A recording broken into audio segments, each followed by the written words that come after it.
Hello friend, hashtag electrical MCQ में आपका स्वागत है।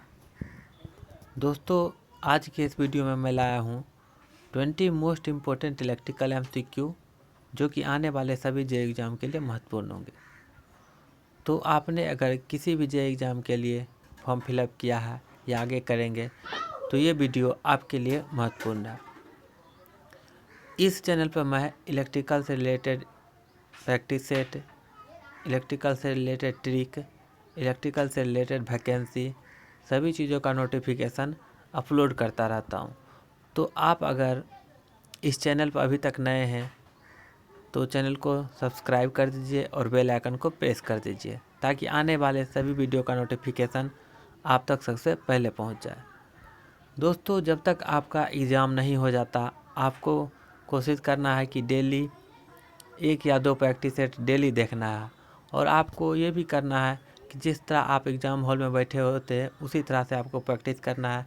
जिस क्वेश्चन का सही आंसर आपको नहीं आता है उस क्वेश्चन का आंसर नहीं कीजिएगा और लास्ट तक वीडियो को देखिएगा और लास्ट में आप अपना स्कोर कमेंट बॉक्स में ज़रूर लिखिएगा कि आपने कुल कितना क्वेश्चन सही किया। तब आपको पता चलेगा कि आपका स्कोर कितना है और आपको किस टॉपिक पर जोर देना है और किस तरह से तैयारी करना है। तो दोस्तों, वीडियो को पूरा देखिएगा। तो चलिए बिना देर किए इस वीडियो को शुरू करते हैं। पहला क्वेश्चन है transmission lines the cross arm are made of. Option A है कॉपर, ऑप्शन बी है वुड, ऑप्शन सी है आरसीसी, ऑप्शन डी है स्टील। तो ट्रांसमिशन लाइन में आप लोगों ने देखा होगा कि एक क्रॉस आर्म होता है। क्रॉस आर्म का मेन फंक्शन जो होता है वो होता है कंडक्टर को हैंग करना, यानी कंडक्टर को सपोर्ट करना और दो कंडक्टर के बीच एक डिस्टेंस को बनाए रखना। तो आप लोगों ने जाना कि क्रॉस आर्म का जो मेन फंक्शन होता है वो कंडक्टर को सपोर्ट करना और दो कंडक्टर के बीच की दूरी को मेंटेन करना। तो क्रॉस आर्म जो ट्रांसमिशन लाइन में बना होता है वो बना होता है स्टील का। तो ऑप्शन डी इसका सही आंसर होगा, steel. Next question, transmission line the cross. दोस्तों, ये क्वेश्चन रिपीट हो गया। Next question, the reverse saturation current in silicon diode is dash than that of germanium diode. Option A है इक्वल, ऑप्शन बी है higher, option C है lower, option D है depends upon the temperature. तो silicon diode में reverse saturation current या इसी को हम लोग लीकेज करंट भी कहते हैं। तो सिलिकॉन डायोड में लीकेज करंट का वैल्यू जो होता है जर्मेनियम डायोड में लीकेज करंट के वैल्यू से कम होता है। तो इस क्वेश्चन का जो सही आंसर होगा लोअर होगा। वही क्वेश्चन, एक और क्वेश्चन इस दोनों डायोड से पूछा जाता है। सिलिकॉन का जो बैरियर पोटेंशियल होता है वो 0.7 वोल्ट होता है और जर्मेनियम का जो बैरियर पोटेंशियल होता है वो 0.3 वोल्ट होता है। बैरियर पोटेंशियल जो होता है वह मिनिमम वोल्ट होता है जिससे ज़्यादा वोल्टेज अप्लाई करने पर डायोड कंडक्शन मोड में आता है। तो इसमें पूछा गया था सैचुरेशन करंट सिलिकॉन डायोड में जो होता है वो कम होता है। तो ऑप्शन सी इसका सही आंसर होगा। नेक्स्ट क्वेश्चन है the frequency of alternating current is. Option A है the speed with which the alternator runs, option B है the number of cycles generated in 1 minute, option C है the number of waves passing through a point in 1 second, option D है the number of electron passing through a point in second. तो frequency क्या होता है? Frequency का definition हम लोग जानते हैं नंबर ऑफ साइकिल पर सेकेंड। तो आप अगर ऑप्शन देखिएगा तो ऑप्शन डी में number of electrons passing through a point 1 second, ये तो होगा नहीं। ऑप्शन बी अगर देखें तो number of cycle generated 1 minute, ये भी नहीं होगा। ऑप्शन अगर सी देखें तो number of waves passing through a point in 1 second, तो ऑप्शन सी इसका सही आंसर होगा। दोस्तों, आप वीडियो को लास्ट तक देखिएगा और लास्ट में आप अपना स्कोर जरूर कीजिएगा। चलिए नेक्स्ट क्वेश्चन देखते हैं। The capital cost of thermal power plant will depend on. Option A है the size of plant, option B है the fuel cost, option C है A and B both, option D है none of above.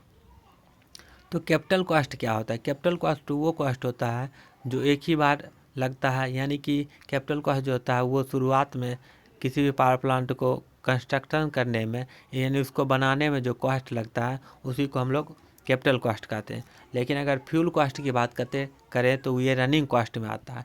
तो fuel capital cost जो होता है वो एक ही बार लगता है बनाने के समय, और ये जो है डिपेंड करता है साइज ऑफ प्लांट पर। ये फ्यूल कॉस्ट पर डिपेंड नहीं करेगा, क्योंकि ये रनिंग कॉस्ट है और फ्यूल कॉस्ट जो होता है डेली लगता है। जितना कोयला उसमें खर्च होगा उतना उसका कॉस्ट होगा। तो कैपिटल कॉस्ट जो होता है वो साइज पे डिपेंड करता है और एक ही बार स्टार्टिंग के समय लगाया जाता है। तो ऑप्शन ए इसका सही आंसर होगा। Next question, when SCR start conducting then dash losses all control. Option A है गेट, ऑप्शन बी है कैथोड, ऑप्शन सी है एनोड, ऑप्शन डी है नन ऑफ दी एबव। तो सबसे पहले SCR के बारे में जानते हैं। SCR का जो फुल फॉर्म होता है सिलिकॉन कंट्रोल रेक्टिफायर होता है। इसमें जो होते हैं 3 टर्मिनल होते हैं और 4 लेयर होते हैं। 3 टर्मिनल का नाम होता है एनोड, कैथोड और एक गेट होता है। गेट जो होता है कंट्रोलिंग टर्मिनल होता है, और जब SCR स्टार्टिंग कर देता है कंडक्शन तो उसके बाद गेट इसको कंट्रोल नहीं कर पाता है। तो यानी गेट अपना जो कंट्रोलिंग पावर जो होता है वो लॉस कर देता है, वो उसको कंडक्शन के बाद गेट कंट्रोल नहीं कर सकता है। तो गेट अपना लॉस कर देता है अपना कंट्रोलिंग कैपेसिटी। तो ऑप्शन इसका जो सही आंसर हो जाएगा ऑप्शन ए हो जाएगा गेट दोस्तों। और गेट जो होता है अपना कंट्रोल लॉस कर देता है, जिसके कारण इसको सेमी कंट्रोल डिवाइस भी कहा जाता है, क्योंकि इसको कंट्रोल कंडक्शन के बाद नहीं किया जा सकता है गेट के द्वारा। Next question, armature reaction in alternator primarily effect. Option A है रोटर स्पीड, ऑप्शन बी है terminal voltage per phase, option C है frequency of armature current, option D है नो लोड लॉसेस। तो आर्मेचर रिएक्शन क्या होता है ये सबसे पहले जानते हैं। जब अल्टरनेटर को लोड पे नहीं लगाया जाता, यानी अल्टरनेटर से कोई इलेक्ट्रिकल पावर नहीं लिया जाता, उस कंडीशन में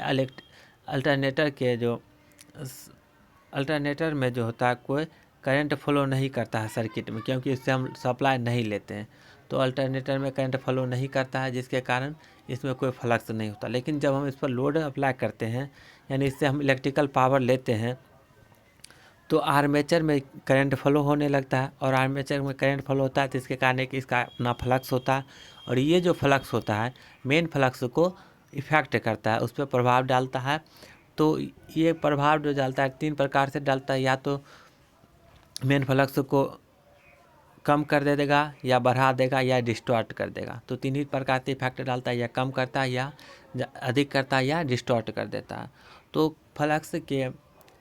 फ्लक्स में जो या कमी होती है या वृद्धि होती है, इसके कारण वोल्टेज जो होता है वो इफेक्ट हो जाता है, क्योंकि वोल्टेज जो होता है इंड्यूस EMF वो फ्लक्स पर डिपेंड करता है। तो आर्मेचर रिएक्शन के द्वारा फ्लक्स कम हो जाता है, या ज़्यादा हो जाता है, या डिस्टॉर्ट हो जाता है। तो फ्लक्स के डिस्टॉर्ट होने के या उसके मान में कमी या वृद्धि होने के कारण ये जो है टर्मिनल वोल्टेज पर इफेक्ट पड़ता है। तो इस क्वेश्चन के अनुसार इसका सही आंसर होगा terminal voltage per phase. Next question है, transposition of conductor in a transmission line is necessary. Option ये रीजन है corona loss are reduce by transposition of conductor. Option A है both A and R true and R is the correct explanation of A. Option B है both A and R true and R is not explanation of A. Option C है A is true but R is false. Option D है A is false but R is true. तो दोस्तों सबसे पहले हम लोग जानेंगे कि ट्रांसपोजिशन क्या होता है। ट्रांसपोजिशन जो होता है वो कंडक्टर के पोजीशन को चेंज किया जाता है।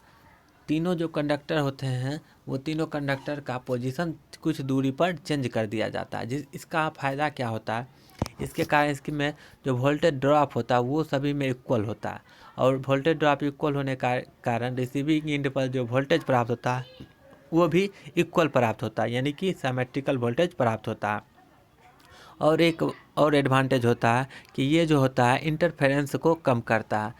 तो ये सभी इसके एडवांटेज हो गए। लेकिन अगर कोरोना लॉस को दूसरा अगर रीजन देखें तो रीजन में है corona loss are reduce by transposition of conductor. तो कोरोना लॉस ट्रांसपोजिशन के द्वारा कम नहीं किया जा सकता है।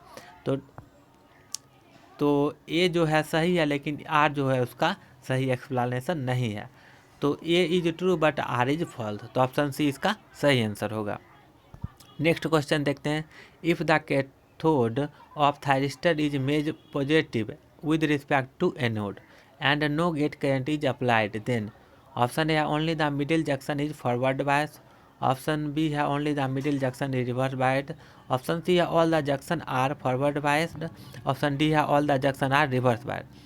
तो आप फिगर में देख सकते हैं क्वेश्चन में बोला गया है एनोड को पॉजिटिव टर्मिनल से कनेक्ट करेंगे कैथोड के रिस्पेक्ट में। तो एनोड का अगर पॉजिटिव से करेंगे तो जंक्शन J1 आप लोग देख सकते हैं फॉरवर्ड बायस में होगा, और जंक्शन J3 की बात करें तो ये इसका भी P पॉजिटिव टर्मिनल से और एन निगेटिव टर्मिनल से, तो ये भी फॉरवर्ड बायस होगा। लेकिन अगर जंक्शन J2 की बात करें तो जंक्शन J2 का एन टर्मिनल पॉजिटिव से हो जाएगा और P टर्मिनल निगेटिव से हो जाएगा। तो जंक्शन J2 जो होगा रिवर्स बायस में होगा और जंक्शन J1 और J3 फॉरवर्ड बायस में होगा। तो अब ऑप्शन देख लेते हैं। ऑप्शन के अनुसार अगर हम देखें तो only the middle junction is reverse bias, इसका सही आंसर होगा ऑप्शन बी।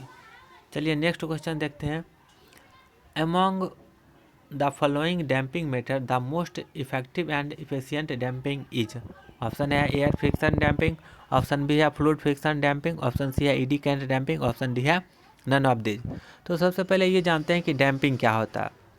किसी भी इंस्ट्रूमेंट में जब हम जिस क्वांटिटी को मेजर करना रहता है उसको सप्लाई करते हैं तो उसका जो पॉइंटर होता है वो पॉइंटर मूव करता है। तो मूव करने के बाद जब उसको रीडिंग लेना होता है तो उस समय ये जो है वाइब्रेट करने लगता है, ऑसिलेट करने लगता है। इस ऑसिलेशन को रिड्यूस करने के लिए, ख़त्म करने के लिए डैम्पिंग टॉर्क की आवश्यकता होती है। तो डैम्पिंग टॉर्क की आवश्यकता होती है इसको ख़त्म करने के लिए, ताकि हम सही से रीडिंग कर सकें, सही से मेजरमेंट कर सके। तो एयर अगर ईडी करंट डैम्पिंग की बात करें तो वो सबसे एफिशिएंट होता है और सबसे इफेक्टिव होता है। तो ऑप्शन सी इसका सही आंसर होगा। Next question, the number of status flag present in 8085 microprocessor are, option A है 6, ऑप्शन बी है 14, ऑप्शन सी है 5, ऑप्शन डी है 12। तो 808 माइक्रो प्रोसेसर में नंबर ऑफ जो फ्लैग होते हैं वो 5 फ्लैग होते हैं। तो ऑप्शन सी इसका सही आंसर होगा। कौन कौन से फ्लैग होते हैं ये भी क्वेश्चन में पूछा जाता है, तो आपको ये भी जानना होगा। तो इसमें 5 प्रकार के फ्लैग होते हैं और ये 5 फ्लैग होते हैं, zero flag, sign flag, parity flag और एक्जुलरी कैरी फ्लैग।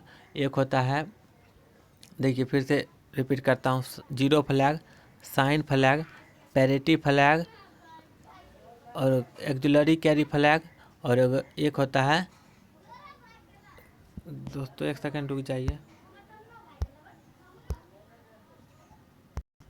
तो इसमें जो 5 फ्लैग होते हैं वो होते हैं sign flag, zero flag, carry flag, auxiliary carry flag और पैरिटी फ्लैग। तो 5 फ्लैग आपका नाम याद रखना है। Next question, a conductor of length 1 metre moves at a right angle to magnetic field of flux density 1 weber per metre square with a velocity of 25 metre per second, the induced EMF in the conductor will be. Option A है 25 volt, option B है 55 volt, option C है 76 volt, option D है 10 volt. दोस्तों एक magnetic flux density का unit पूछा जाता है तो वो भी आपको याद रखना है। उसका यूनिट होता है वेबर पर मीटर स्क्वायर या टेस्ला भी इसको बोलते हैं। तो जब किसी मैग्नेटिक फील्ड में जब कंडक्टर को घुमाया जाता है तो उसमें एक EMF इंड्यूस होता है। तो EMF का वैल्यू हमको इससे निकालना है। तो इसका जो सॉल्व करने के लिए आपको एक फार्मूला याद होना चाहिए, U = होता है BLV साइन थीटा। यहाँ पर परपेंडिकुलर है तो थीटा का वैल्यू 90 डिग्री हो जाएगा, यानी साइन 90 यानी 1 हो जाएगा, यानी BLV। आप तीनों को B दिया हुआ है, L दिया हुआ है, भी दिया हुआ है, तीनों को मल्टीप्लाई कर दीजिएगा तो इसका जो वैल्यू आएगा 25 वोल्ट आएगा। तो ऑप्शन ए इसका सही आंसर होगा। Next question, the number of root in left hand half of S plane is characteristic equation is SQ - 4s² + s + 6 = 0। आपको दोस्तों इसका फैक्टर निकाल लेना है और फैक्टर निकालने के बाद तीनों जो फैक्टर आएगा उसका वैल्यू जिसका माइनस में जितना आएगा माइनस आएगा, अगर 2 का माइनस आता है तो 2 होगा, 2 रूट्स लेफ्ट हैंड साइड में एग्जिस्ट करेंगे। अगर एक आएगा, एक का वैल्यू माइनस आएगा तो 1 होगा, 1 रूट होगा। तो आपको इसका चेक कर लेना है कितना, ऐसा फैक्टर करके कितना जो रूट होता है वो लेफ्ट में आता है। तो चलिए इसका आंसर आप लोग कमेंट बॉक्स में लिखिएगा। Which of the following can not actually move? Option A है आयन्स, ऑप्शन बी है होल्स, ऑप्शन सी है इलेक्ट्रॉन्स, ऑप्शन डी है ऑल ऑफ द अबव। तो हम लोग जानते हैं आयन मूव करता है, इलेक्ट्रॉन भी मूव करता है, लेकिन होल मूव नहीं करता है। तो इसका सही आंसर जो हो जाएगा ऑप्शन बी होगा। नेक्स्ट क्वेश्चन है maximum di/dt in a SCR is. Option A है directly proportional to the Vm of the supply voltage, option B है inversely proportional to the Vm of the supply voltage, option C है inversely proportional to L in the line circuit, option D है both A and C. तो हम लोग जानते हैं V equal to होता है L di/dt। तो di/dt जो होता है डायरेक्टली प्रोपोर्शनल होता है V के और इन्वर्सली प्रोपोर्शनल होता है L के। तो दोस्तों अगर सनावर सर्किट में दो प्रोटेक्शन से क्वेश्चन पूछे जाते हैं, एक di/dt प्रोटेक्शन और एक dv/dt प्रोटेक्शन।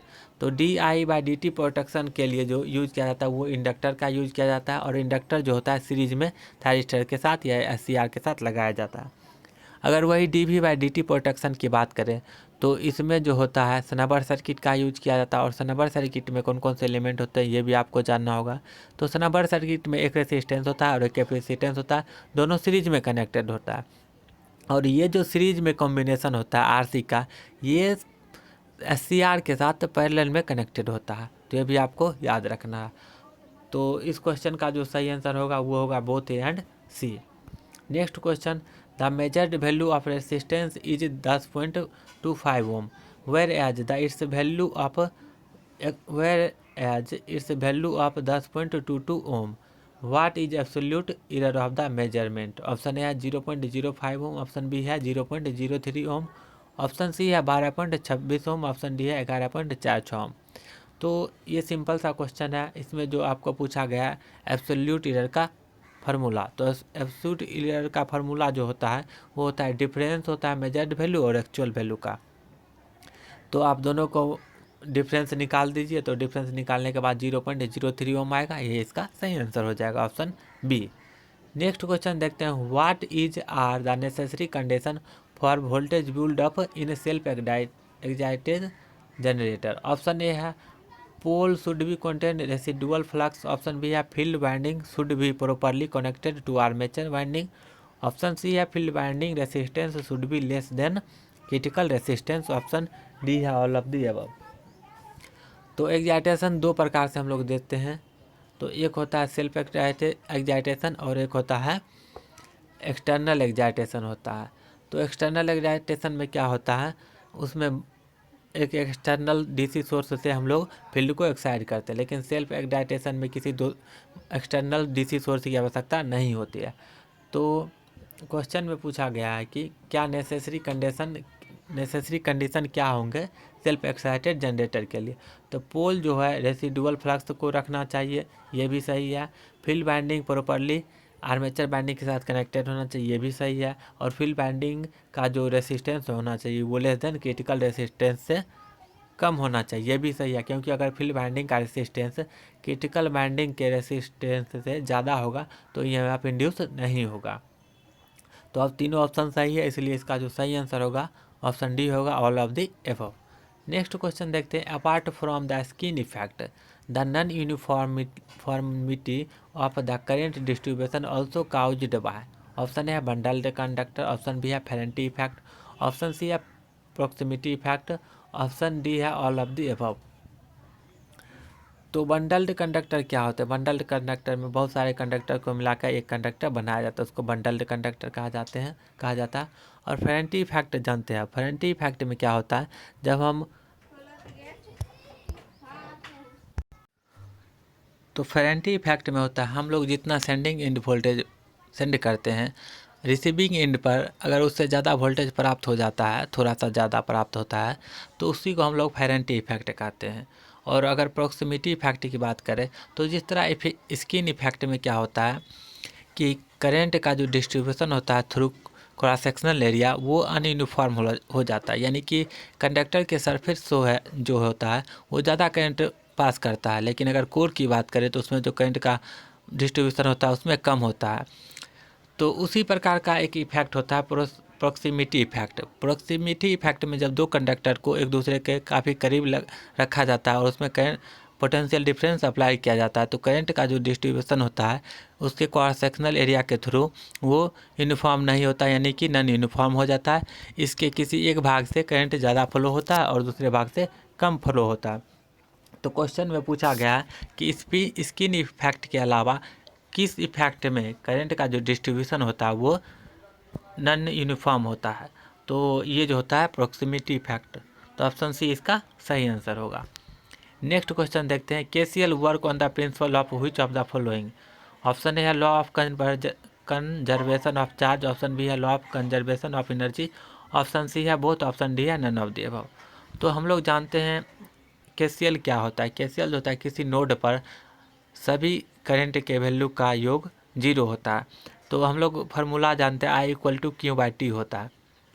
तो ये जो होता है I = Q/2, जिसके कारण ये जो होता है law of conservation of charge पर बेस्ड होता है। तो ऑप्शन ए इसका सही आंसर होगा। दोस्तों ये लास्ट क्वेश्चन था। आपको वीडियो कैसा लगा कमेंट बॉक्स में लिखिएगा। अगर आपका कोई सुझाव है तो उसको भी आप कमेंट बॉक्स में लिखिएगा और आप अपना स्कोर कमेंट बॉक्स में लिखिएगा आपने कुल कितना क्वेश्चन सही किया। दोस्तों इस चैनल पर मैं प्रैक्टिस सेट, इलेक्ट्रिकल ट्रिक और इलेक्ट्रिकल से रिलेटेड वैकेंसी का नोटिफिकेशन अपलोड करते रहता हूं। तो आप अगर चाहते हैं कि एक ही चैनल से ये सभी नोटिफिकेशन आप तक सबसे पहले पहुंच जाए तो आप इस चैनल को सब्सक्राइब कर लीजिए और बेल आइकन को प्रेस कर दीजिए। दोस्तों आज के लिए बस इतना ही, फिर मिलेंगे अगले वीडियो में। धन्यवाद।